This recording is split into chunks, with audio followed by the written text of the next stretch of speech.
Perfeito, gente. Voltamos então com a nossa segunda parte da aula de hoje, onde nós vamos abordar, após o término então da aula de embriologia, começarmos a trabalhar com a parte de biologia celular do citoesqueleto, né? Nós já havíamos discutido previamente sobre essas questões de organização do citoesqueleto, onde são encontrados as diferenças entre eucariontes e procariontes. Até tinha surgido uma dúvida do Anderson também. Nós fomos atrás para pesquisar, e sim, até porque teve uma questão do vestibular realizada com isso, né, alguns pontos importantes, na qual se tinha a ideia, e eu até havia passado para vocês em aula, de que procariontes não apresentam citoesqueleto, tá? E aí houve esse questionamento do Anderson, eu fui atrás, e sim, há uma caracterização do citoesqueleto de bactérias e procariontes, vão apresentar estruturas parecidas com que são visualizadas em células eucariontes, porém são organizações de proteínas completamente diferentes, tá?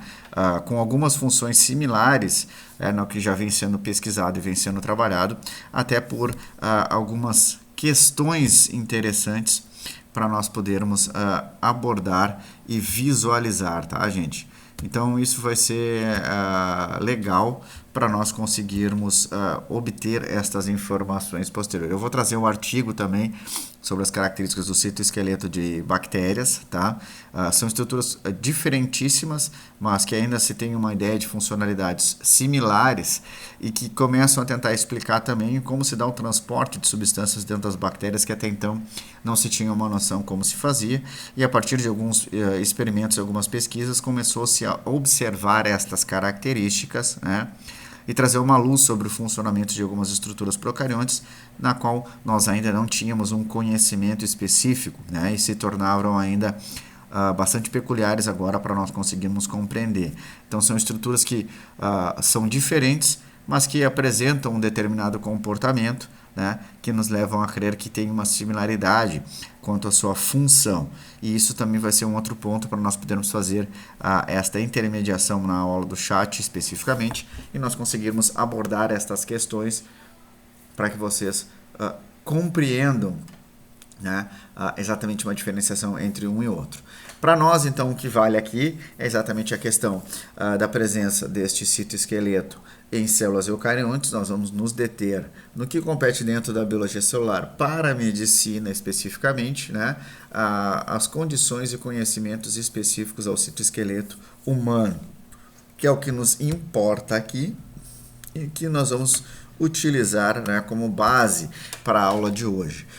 Dentro destas características do citoesqueleto, nós temos alguns pontos importantes. Eles vão ser organizados todos por proteínas. Então, voltando ao que nós trabalhamos na parte de bioquímica da célula, né, a importância destas proteínas como uma das substâncias mais abundantes, né, obviamente se retirando a água como um ponto importante por ser o solvente universal, mas estas proteínas, né, que vão desempenhar uma série de funções e fatores, como nós já também vimos na aula de membrana celular e aqui dentro do citoesqueleto. Qual é a base do citoesqueleto? É dar a sustentação e a organização para estas células. Principalmente nas células eucariontes vão ser fundamentais. Por quê? Porque nós não vamos apresentar a parede celular que pode dar esta sustentação. Então isso é um ponto legal de poder ser discutido e abordado, que é exatamente então a presença destas proteínas desempenhando esta função para as células. Vão ser subdivididas em 3 grupos, tá? Nós vamos ter os filamentos intermediários, na qual vão ser importantes, vão estar espalhados ao longo de toda a porção interna desta célula. A sua principal função é dar sustentação para o interior, então suportando pressões diferentes, tá? E principalmente a compactação de células vizinhas. Por isso que é importante nós trabalharmos com ponto. Eu havia comentado com vocês no início da disciplina, os filamentos intermediários eles vão ser encontrados principalmente em organismos pluricelulares, tá? Para que toda aquela parte de compactação dessas estruturas celulares consigam suportar uma pressão a partir da formação deste conjunto direto, na qual nós estamos vendo, e uma grande continuidade destas células, tá? Nós ainda vamos apresentar os microtúbulos. Os microtúbulos, dentro da parte de citoesqueleto, vão ser um dos grupos mais importantes, porque os microtúbulos eles vão ser responsáveis pelo processo de divisão da célula, o transporte de substâncias no interior.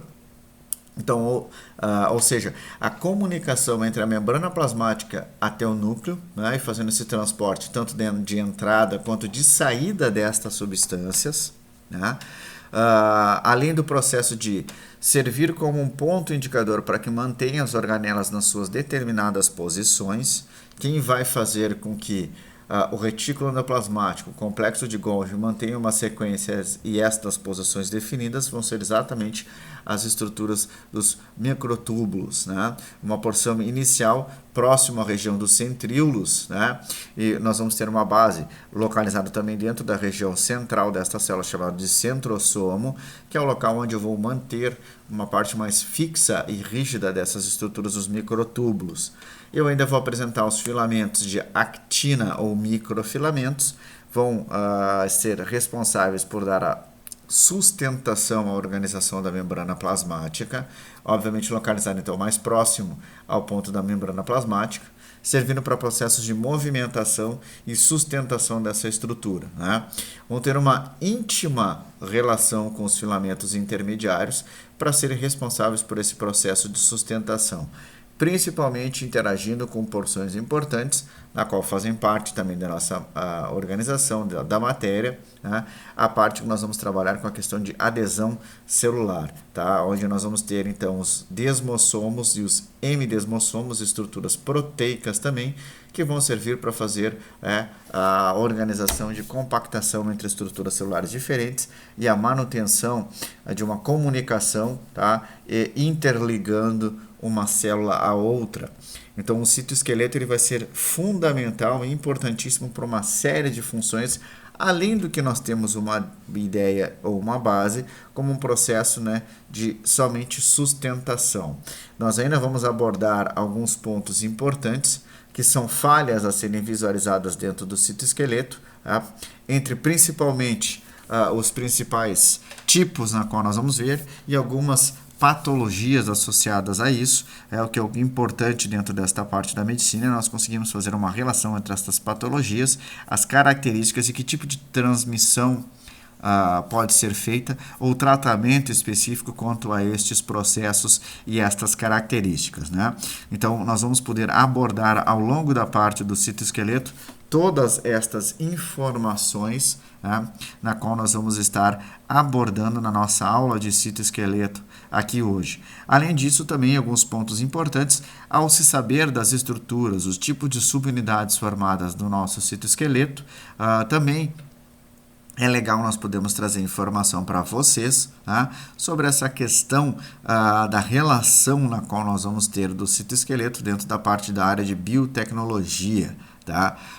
Hoje já sabe-se de drogas que eram utilizadas no passado para outras finalidades e que acabaram até saindo do mercado, como a talidomida, tá?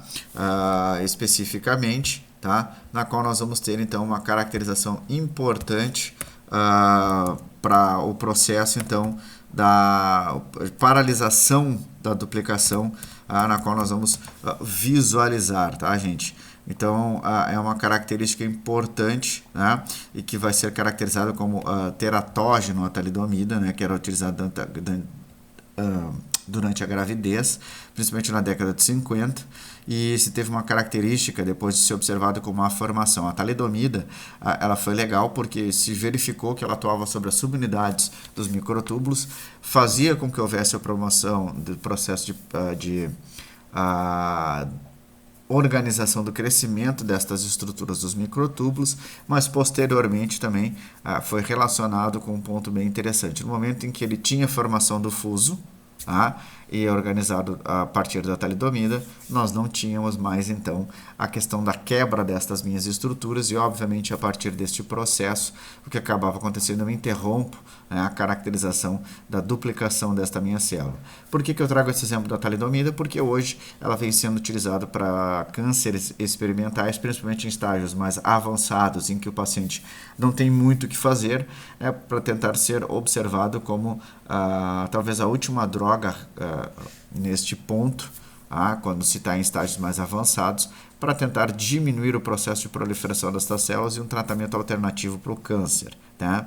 Nós ainda vamos ter outras ferramentas moleculares sendo utilizadas, mas a talidomida vem sendo organizada desta maneira também como um ponto interessante e importante para nós abordarmos e trabalharmos ao longo destas características do citoesqueleto, que vão ser fundamentais, então, neste ponto da aula, tá?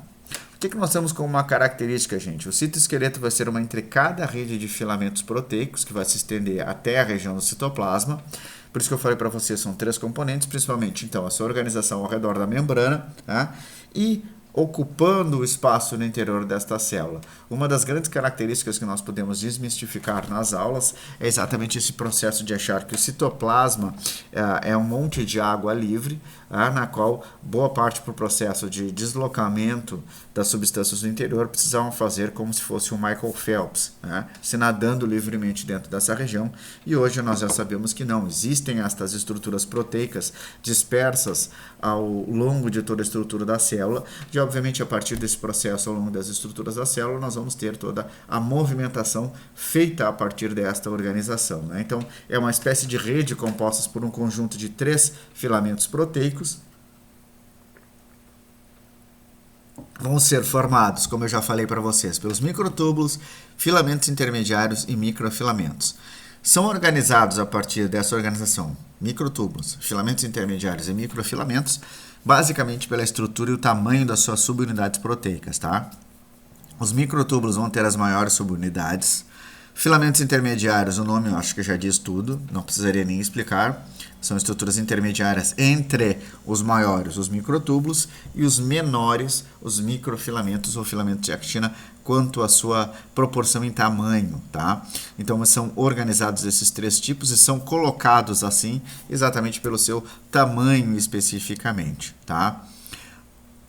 Como eu falei para vocês, vão controlar o posicionamento das organelas, entre eles o principal que nós vamos ter os microtúbulos, fornecer maquinaria de transporte, tá? Entre organelas que conectam elas, ou até com a região da membrana, também feito pelos microtúbulos.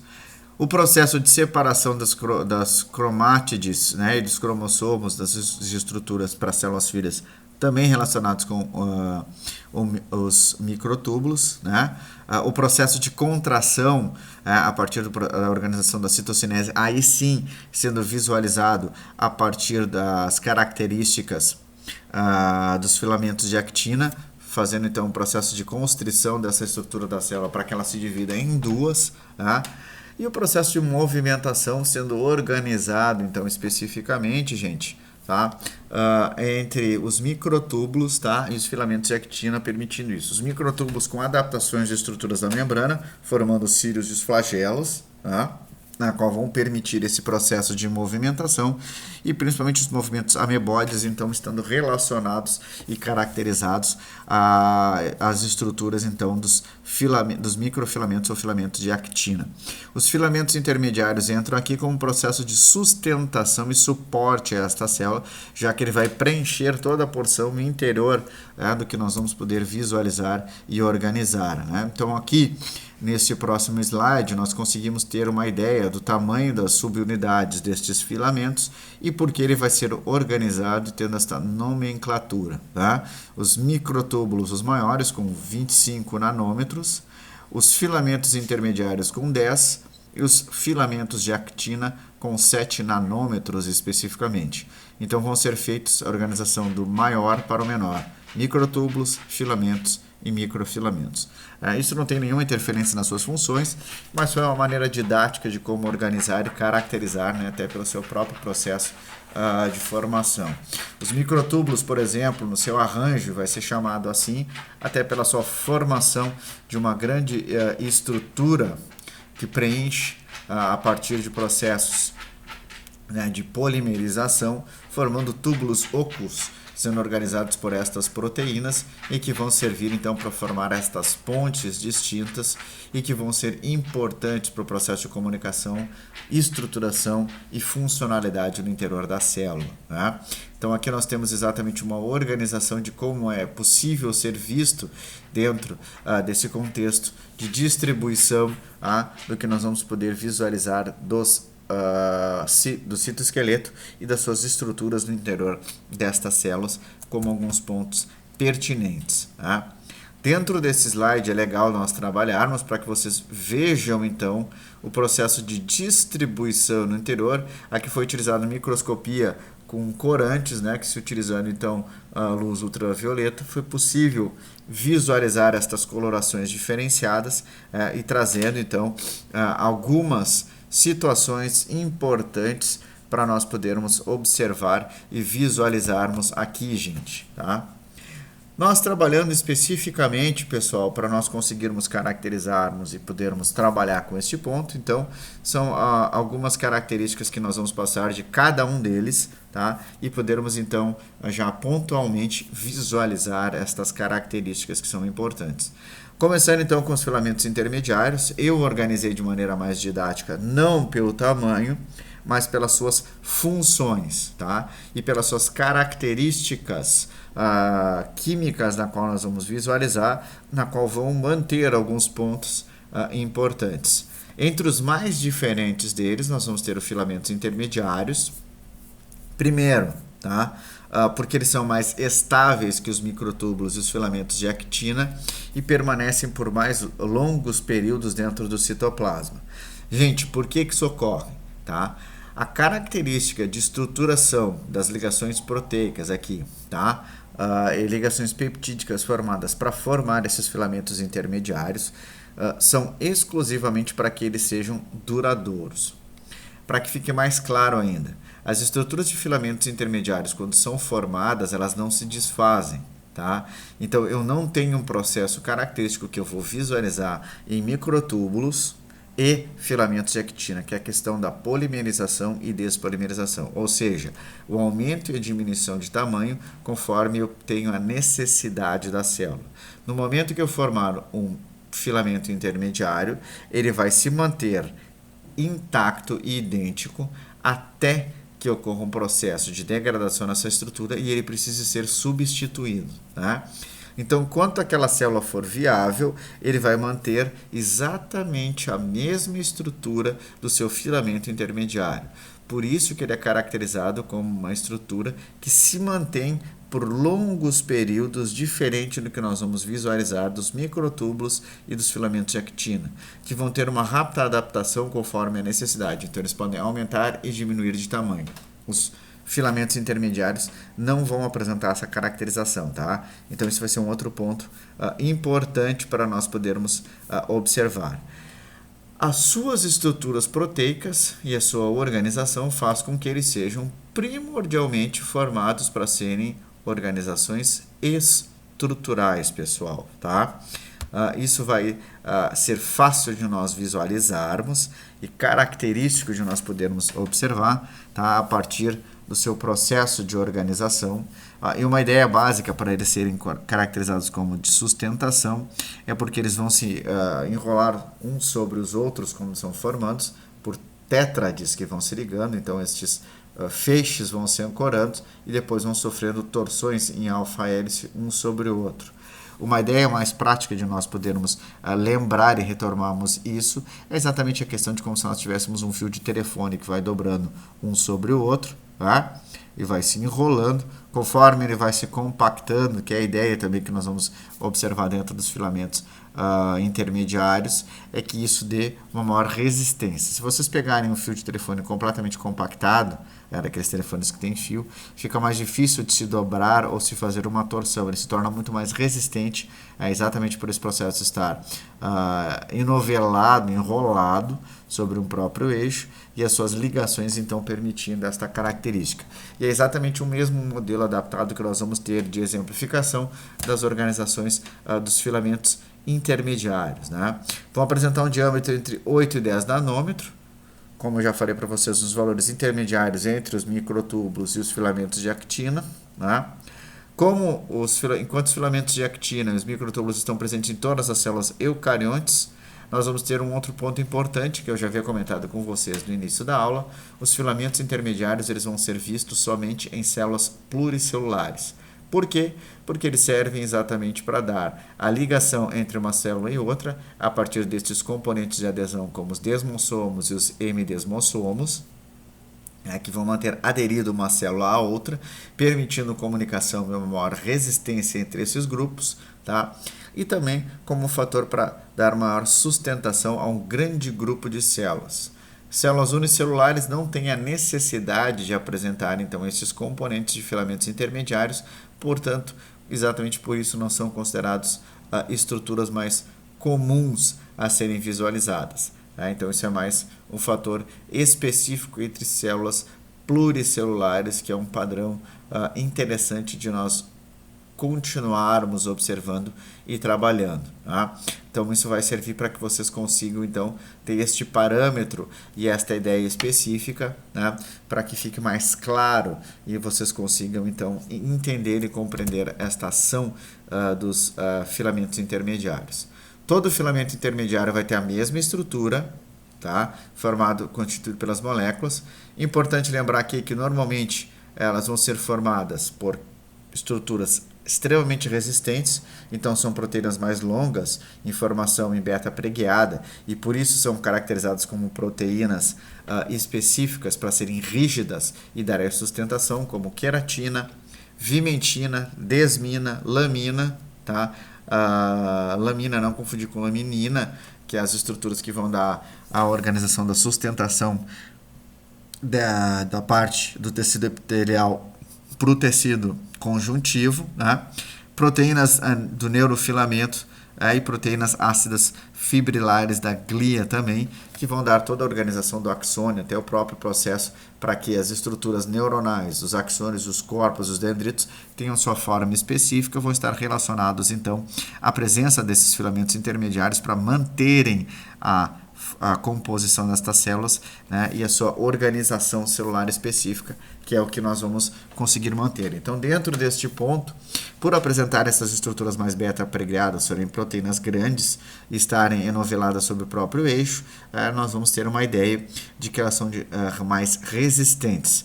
Uma das características mais interessantes de nós trabalharmos e visualizarmos aqui, pessoal, é o ponto de que quando ela está enovelada sobre esse próprio eixo, né, formando então esta rotação entre estas tétrades que vão sendo formadas e que vão se agrupando, é como se elas formassem grandes cabos de aços que vão percorrer todo o espaço do interior destas células, né? E com isso, então, eu vou conseguir observar este maior processo de resistência, que é um padrão importante dentro destas minhas organizações celulares. Aqui dentro das imagens, né, então nós vamos poder ver todo o seu processo de espalhamento ao interior, as suas ligações, como na microscopia é possível se visualizar, e ali na animação especificamente, então trazendo como é que é feito este arranjo, né, helicoidal na qual nós estamos observando, e estas ligações entre estas porções de fibras aqui é o que vão permitir e organizar, né? Aqui é uma exemplificação interessante de um organismo pluricelular, onde vocês podem ver que o filamento intermediário ele vai preencher todo o interior desta célula.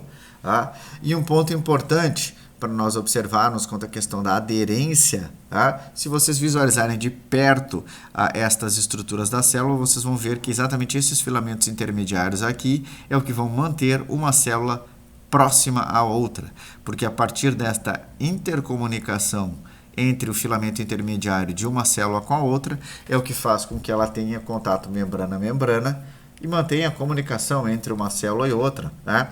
E que possa ter, então, a transmissão tanto de sinais químicos quanto de substâncias a partir deste ponto específico de contato, tá? Organizado, então, pelos filamentos intermediários que vão dar esta caracterização importante e interessante. Com isso, nós vamos ter, então, já organizado e visualizado estes pontos e estas estruturas como básicas aqui, que nós estamos conseguindo enxergar e visualizar, tá, pessoal? Um dos pontos e características, então, para nós abordarmos e conseguirmos, então, descrever de uma maneira melhor os filamentos intermediários. Nós podemos caracterizar os filamentos intermediários como estruturas que parecem cordas com várias fitas traçadas entre si. Cada subunidade de proteína fibrilar vai se alongando e vai se ligando com a próxima subunidade, né? Então, a subunidade cabeça N-terminal vai se prender com uma cauda C-terminal. A região central vai organizar uma estrutura em alfa-hélice que permite a formação de dímeros e vão se organizando até formarem tetrâmeros, tá? Que vão se ligando um aos outros na porção N e C terminal, sendo formadas, tá? E organizando então esses longos filamentos de estruturas que são mais resistentes. Conforme estas tétrades vão sendo formadas, esse arranjo helicoidal, contendo 8 fitas de tetrâmero, vão formando e vão se enovelando e se agrupando a formar uma organização que lembra muito, como eu falei para vocês, um cabo de aço. Exatamente por isso é que se mantém esta característica de resistência na qual nós estamos observando pelas imagens aqui. Então, este ponto e esta caracterização da resistência é o que vai permitir dar estas condições destes filamentos intermediários para que eles mantenham este arranjo e esta composição química importante, e a partir exatamente desse processo, dessas interações entre estas moléculas NC terminal e dessas fibras proteicas, é que ele vai manter então uma alta resistência e uma aderência entre estes grupos celulares. Um dos bons pontos para nós trabalharmos o papel dos filamentos intermediários é impedir que células desse tecido se separam ou se rompam, e por isso então eles vão ocupar todo o interior, e são encontrados principalmente em células pluricelulares para que mantenham a compactação e a estruturação e a ancoragem do que nós estamos vendo, que seriam as chamadas junções celulares, tá? E por isso que é exatamente visualizado em estruturas pluricelulares. As junções celulares vão ser organizadas a partir dos desmossomos e dos hemidesmossomos. Então, eu vou ter um conjunto de filamentos intermediários, sino até a membrana, e na membrana, a partir dos desmossomos ou hemidesmossomos, fazendo a união com a outra membrana e uma continuidade a partir destes desmossomos e um contato entre um filamento intermediário e outro. Quando se tem um impacto especificamente, se diminui muito porque parte desses filamentos intermediários e pelas suas características vão absorver este impacto, este choque, e fazendo com que boa parte das células que recebam o impacto consigam propagar esta onda sem que se tenha um dano muito grande, tá? E sendo caracterizado. Outro ponto importante, pessoal, entre a composição química do citoesqueleto, a mais abundante será a queratina, na qual nós vamos observar, tá? E vai ser importante esse processo, e como eu falei para vocês, a presença destas junções celulares, como os desmossomos e os hemidesmossomos, para manter a integridade da estrutura desses meus filamentos intermediários, para que eu mantenha a ligação de uma célula e outra. Um dos primeiros pontos para ser discutido e abordado aqui são algumas características de problemas hereditários, na qual nós vamos visualizar quando eu não tenho a formação de conjuntos de proteínas específicas que vão ser responsáveis pela manutenção dessa minha estrutura de filamentos intermediários. O que acontece? Uma das patologias mais comuns de serem visualizadas, por exemplo, como nós podemos observar aqui a questão de resistências de células homogêneas, principalmente dentro da parte de células epiteliais, pela ausência dessas estruturas dos microfilamentos. No momento que se tem um impacto, não se tem o processo de propagação, porque eu não tenho uma comunicação. Então, no momento que eu sofro o impacto, estas células elas vão ter toda a força sendo colocada sobre a membrana tenta resistir, não consegue e vai acabar fazendo então com que se tenha um rompimento destas estruturas, tá? E a separação do exemplo que eu tenho aqui é relacionada então a esta característica da estrutura da pele, por exemplo, da epiderme, se deslocando e se afastando da região da derme, tá? Uma das doenças mais comuns a serem trabalhadas é chamada de epidermólise bulhosa, que é uma doença do tecido conjuntivo. Uma a cada 50 mil pessoas apresentam. É um resultado de deficiência na ancoragem entre a epiderme e a derme, como eu falei, que vai fazer o quê?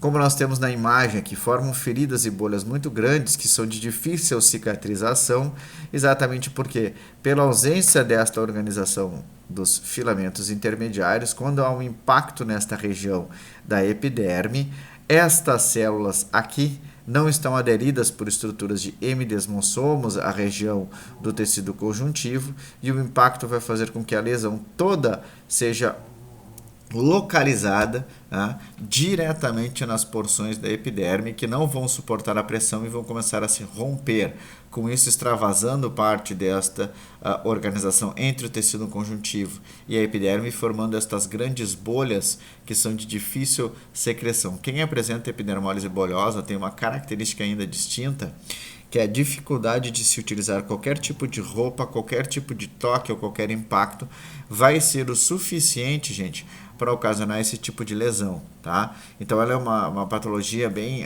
distinta, tá? Na qual vai interferir muito na qualidade de vida das pessoas, muitas vezes levando até o processo de destruição destes tecidos, como no caso nós podemos ver do menino aqui, que vai acabar até perdendo parte das suas estruturas dos tecidos, porque não consegue fazer processo de cicatrização e, em alguns casos, até perdendo dedos e partes dos membros por estes impactos e lesões recorrentes que ocorrem. Tá?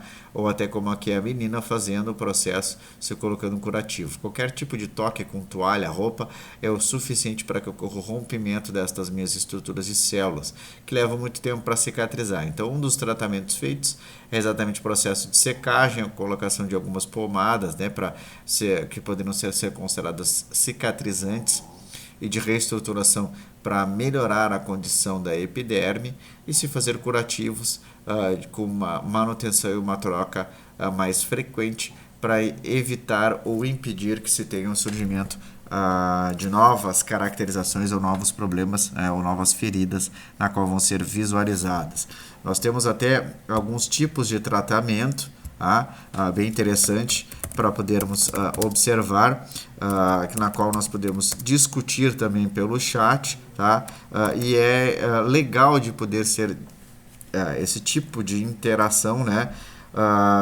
Para que nós consigamos então identificar estas características, e eu vou tentar trazer algumas informações para vocês agora sobre os tipos de tratamentos já utilizados e que tipos de características estão ligados a estas aberrações celulares dentro da epidermólise bolhosa. Então, dentro dessa caracterização, gente, para nós retomarmos aqui e abordarmos, né, eu vou voltar então a algumas questões que nós estávamos abordando aqui da epidermólise bolhosa, tá? Para podermos então caracterizar e conseguirmos trabalhar como alguns fenômenos. Eu acabei me emocionando e passando mais adiante, então vamos voltar aqui rapidamente para então nós podermos abordar pelo menos essas características, tá? Então nós vamos ter aqui então a questão da epidermólise bolhosa. Sabe-se que tem uma relação interessante com um gene específico, tá? Uma mutação que é no LAMB3, caracterizado por, então, dentro dessa organização, desta proteína produzida por esse gene LMAB3, na qual vai fazer com que não se tenha organização das estruturas de desmossomos e hemidesmossomos e a ligação com os filamentos intermediários, que passa a ser ausente. O que foi feito em algumas pesquisas e vem sendo implementado agora para a questão de tratamento da epidermólise bolhosa é exatamente, então, algumas características interessantes com a utilização de retrovírus, né, que são de material de RNA, que vai conseguir fazer, então, um processo interessante, e algumas dessas estruturações com terapia gênica, se utilizando o vírus, vai fazer, então, com que se tenha a inserção deste material genético, se utilizando, então, um vetor viral, para que o vetor viral entre dentro das células e consiga reestruturar de maneira adequada, então, a produção destas proteínas que eram ausentes, tá? E isso, então, vai servir como um ponto importante. Já dentro dos neurofilamentos, pessoal, nós vamos ter umas características interessantes. Constitui a terceira classe de filamentos intermediários sendo encontrados nos corpos celulares. É importante essa estrutura dentro dos corpos celulares e dos dendritos, porque é o que vai manter a forma específica da célula, né? Então, para que ela tenha sua organização específica, os filamentos intermediários vão ser importantes para manter a sua organização e a estruturação dessas estruturas dos neurofilamentos, né? São o principal componente do citoesqueleto neuronal e funcionam principalmente para manter o suporte das estruturas do axônio e seu diâmetro axonal, como eu falei para vocês, a forma da estrutura da célula, tá? Dentro desses problemas interessantes que nós vamos ter com algumas relações de doenças, tá?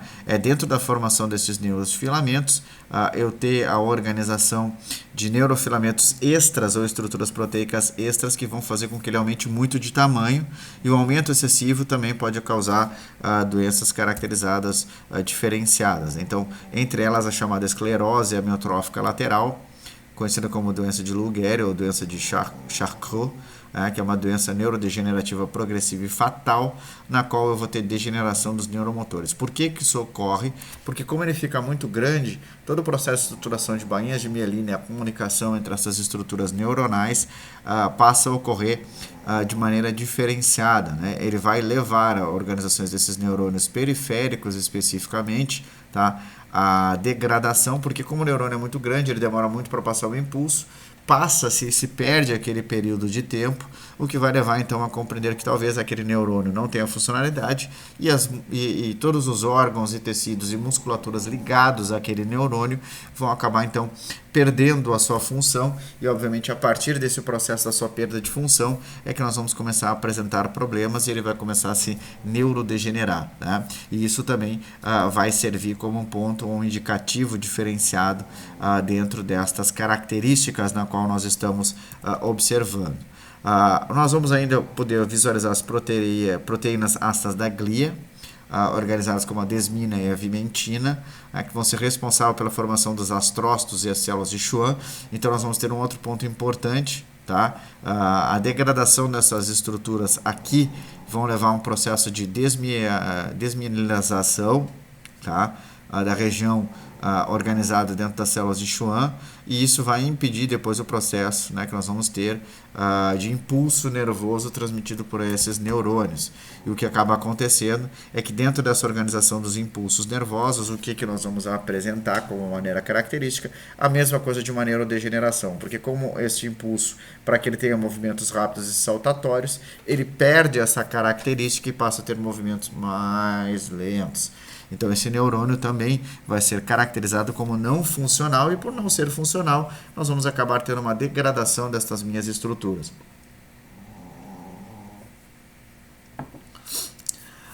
Nós ainda vamos ter um outro ponto importante, a presença específica de filamentos intermediários localizados, gente, tá? Dentro da região das estruturas da membrana nuclear. Aqui é importante a presença dessas estruturas dentro da membrana nuclear, tá? Esses filamentos intermediários vão ser chamados de laminas, tá? Que vão formar a lâmina nuclear. É importante porque é eles que vão dar sustentação e vão estar ligados no processo de dissociação e reorganização da lâmina nuclear, que é controlado pelo processo de fosforilação e desfosforilação por proteínas quinases, né? Então é importante esta característica porque a partir da presença dessas estruturas do citoesqueleto na carioteca é o que mantém a organização desta carioteca. É um ponto importante porque no momento que eu tenho desestabilizado, todo o processo dentro da duplicação vai acabar levando então a uma sustentação do envelope nuclear de maneira equivocada, o que pode levar então a processos de duplicação e erros, consecutivamente, pelo contato maior com este material nuclear, que pode levar então ao envelhecimento precoce, né, como nós já vimos, porque a sustentação nuclear acaba não ocorrendo. Então é mais fácil que ocorram alguns erros neste processo, de formação e leitura do material genético durante a duplicação.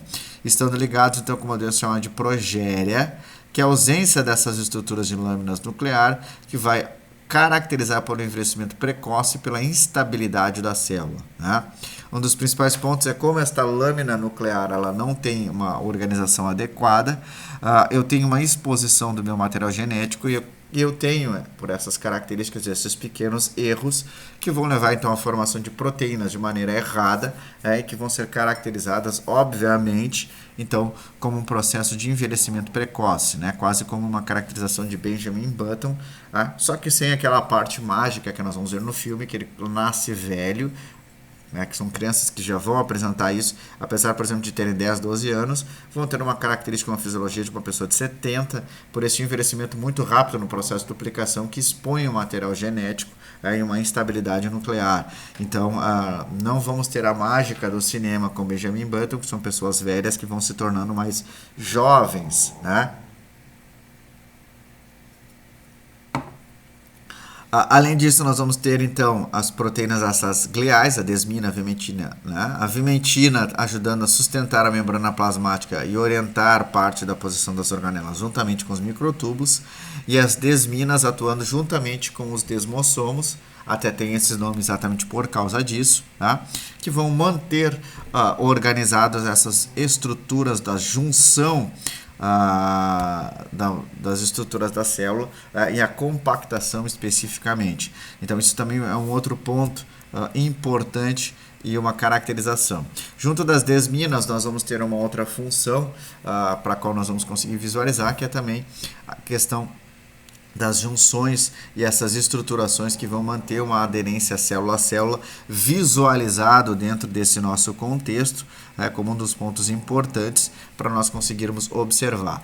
Eu pretendo também nesta parte do chat aqui trazer algumas importâncias dessas questões das junções, então nós já temos alguns materiais para nós discutirmos daqui a pouco também, dentro dessa parte da biologia celular, o que pode ocasionar de erros e principalmente alguns problemas relacionados a essas características e também toda a parte de estruturação, então alguns artigos científicos bem interessantes para nós complementarmos esta parte da importância da presença dos desmossomos e dos hemidesmossomos, que características até moleculares de expressão genética nós temos envolvidos nisso, para podermos fazer um link e uma relação com esta parte da biologia celular e das suas estruturações relacionados, gente, a estas características aqui que nós estamos vendo do processo de junção, né, de junção celular. Então nós vamos ter um processo todo de junção ancoradora, e a importância dos filamentos intermediários dentro desse processo de junção celular é exatamente esta característica de manter aderido membrana a membrana ou célula a célula.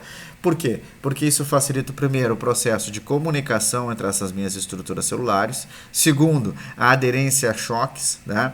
E terceiro, um processo de transporte associado de maneira mais eficiente entre estes grupos de células.